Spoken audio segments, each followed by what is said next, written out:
बहुत कमियां निकालने लगे हैं हम एक दूसरे के अंदर। आइए आज एक मुलाकात आईने से भी करते हैं।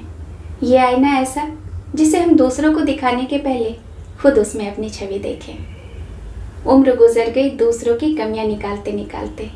इतना काम अगर खुद पर किया होता तो आज फरिश्ते बन जाते। नमस्कार दोस्तों, मेरा नाम है श्वेता और आज एक और मोटिवेशनल स्टोरी के साथ आपके सामने उपस्थित हूँ। दोस्तों, ये मोटिवेशनल स्टोरी हम इसलिए सुनते हैं ताकि हम अपने आप में कोई एक इम्प्रूवमेंट ला सके, कोई एक परिवर्तन ला सके अच्छाई के लिए। और बातें करना तो ज़रूरी है, क्योंकि बात होगी तो हम काम करेंगे, काम करेंगे तो हम अपने आप में वो परिणाम देख सकते हैं। इसलिए बात करना ज़रूरी है। आज बात करूँगी जो हम दूसरों के अंदर बुराइयां निकालते रहते हैं, दूसरों के दोष, दूसरों के अवगुण निकालते रहते हैं, उन्हें गिनते रहते हैं, उसके बारे में बात करेंगे। तो सबसे पहले एक छोटी सी कहानी प्रस्तुत करना चाहूँगी। एक चित्रकार होता है जो बहुत ही अच्छा अव्वल दर्जे का चित्रकार होता है और उसे अपनी चित्रकारी से वो पूर्णतः संतुष्ट होता है और वो सोचता है कि चलो एक अपनी चित्रकारी को प्रदर्शित किया जाए शहर में। कई बार होता है ना, जब एक सैचुरेशन लेवल आ जाता है और हमें वो मोटिवेशन की ज़रूरत होती है, दूसरों से प्रोत्साहन, किसे प्रोत्साहन पाना अच्छा नहीं लगता। जब दूसरे मोटिवेट करते तो आप बहुत प्रोत्साहित होते हैं कि आप वो काम करें। जैसे आप मुझे बहुत प्रोत्साहित करते हैं तो मैं नई नई चीज़ें आपके सामने लाते रहती हूँ, नई नई स्टोरीज़ आपके सामने लाती हूँ।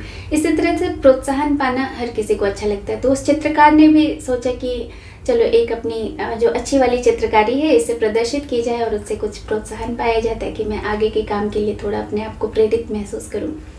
उसने एक चित्रकारी अपना एक चित्र लगा दिया और उसके नीचे लिख दिया, बहुत ही हम्बल चित्रकार था, उसने लिख दिया कि चलो अगर आपको इसमें कोई भी बुराई दिखाई देती हो, कोई भी त्रुटि, कोई गलती दिखाई देती हो तो वहाँ एक मार्क कर दो चौक से और बताओ मुझे कि यहाँ ये गलती है।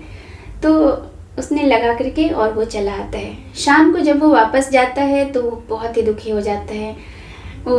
उसने जो अपनी पेंटिंग लगाई थी वो उसकी one of the best painting थी, लेकिन जब वो शाम में आया तो उसने देखा कि उस पेंटिंग पर लोगों ने चौक से निशान निशान लगा लगा करके भर दिए थे और लोगों ने इतनी उसमें बुराइयां निकाल दी। तो चित्रकार परेशान हो गया और परेशान होकर के बैठा हुआ था। तब तक वहाँ से उसका एक मित्र गुजरता है और पूछता है, दोस्त क्यों इतने परेशान दिखाई पड़ते हो? तो दोस्त ने दिखाया कि ये देखो, मैंने एक पेंटिंग लगाई थी और इसे लोगों ने मार्क से भर दिया, इस तरह से ये मैंने लिखा था कैप्शन। तो उसके फ्रेंड ने कहा कि कल फिर ये पेंटिंग जो है ये तुम पूरी तरह से इसके जो चौक के दाग है वो सारे मिटा दो और इस पेंटिंग को कल फिर वापस किसी और दीवार पर लगाओ और वहाँ जा कर के ये लिखो कि इस पेंटिंग में जिसको कोई त्रुटि दिखे, कोई कमी दिखे तो वहाँ पर उसे वो सुधार करे। तो वहाँ चिन्ह ना लगा करके उसे करेक्ट करके दिखाए और वहाँ पर सारे मटेरियल्स वहाँ रख दिए गए। शाम में जब वो वापस चित्रकार पहुँचता है तो देखता है कि पेंटिंग बिल्कुल नीट एंड क्लीन, उसमें कहीं भी कोई भी दाग, किसी तरह का कोई निशान कहीं भी नहीं दिख रहा था।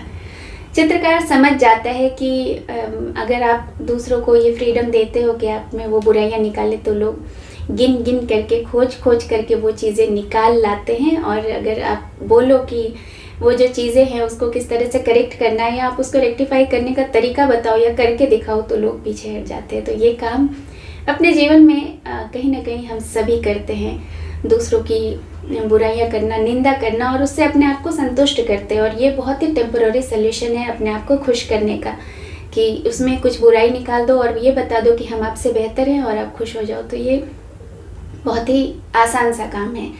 मुश्किल क्या है? अपने आप में वो चीज़ खोजना, अपने आप में वो नेगेटिविटी या जो भी हमारे अंदर है अवगुण, उसे खोजना और उसे सही करना, ये मुश्किल काम है।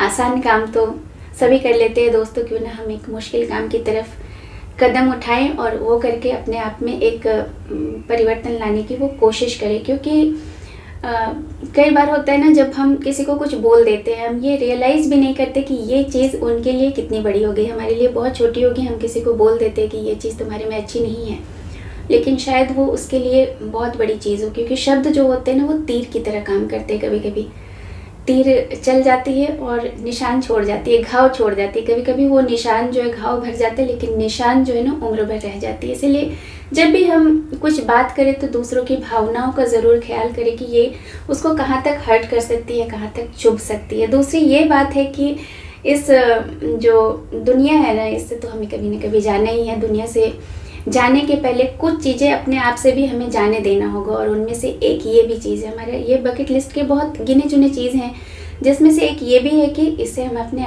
अंदर से निकाल बाहर फेंके कि दूसरों की चीज़ों में पड़ जाना। दूसरा, दुनिया दूसरों को हम कितना सुधार सकते हैं, हमारा कंट्रोल खुद के ऊपर है। तो दूसरे तो बोलते ही रहेंगे, और कुछ लोगों की आदत होती है कि उन्हें कितना भी अच्छा चीज़ दे दो उसमें बुराइयां निकाल ही देते हैं। किसी को होता है ना, कुछ लोगों को आप खाने पर बुलाएं तो कुछ उनमें से ऐसे गेस्ट ज़रूर होते हैं जिन्हें आप कितना भी स्वादिष्ट खाना खिला दो, उसमें से वो कुछ ना कुछ एक्स्ट्रा नमक उन्हें चाहिए ही होता है, एक्स्ट्रा शक्कर, एक्स्ट्रा शुगर, एक्स्ट्रा मिर्ची, कुछ ना कुछ उन्हें चाहिए ही होता है। तो ये आदत होती है लोगों की, हमारे अंदर भी ये आदत है, और शायद ये इनबिल्ट नहीं थी, हमने उसे अपने अंदर क्रिएट किया, और उसे अपने अंदर हम उसे पाल रहे हैं, उसे नर्चर कर रहे हैं। तो इसे हमें छोड़ना होगा। और जब भी हम किसी के लिए बोले, किसी के लिए भी बोले, तो अच्छा बोले, अच्छा करें, अच्छा दूसरों को फील करवाएं, और अपने आप में भी अच्छा फील करें कि हमने आज कुछ गलत नहीं किया। तो ध्यान रखेंगे इन सब छोटी छोटी बातों का, और साथ ही साथ बहुत सारी मोटिवेशनल स्टोरीज सुनेंगे और अपने आप में करेंगे इम्प्रूवमेंट। देखते हैं कहाँ तक हो सकता है। कोशिश करना कभी भी छोड़ना नहीं चाहिए। मिलती हूँ फिर एक नई कहानी के साथ, नई मोटिवेशनल स्टोरी के साथ। तब तक के लिए आप अपना ध्यान रखें। नमस्कार।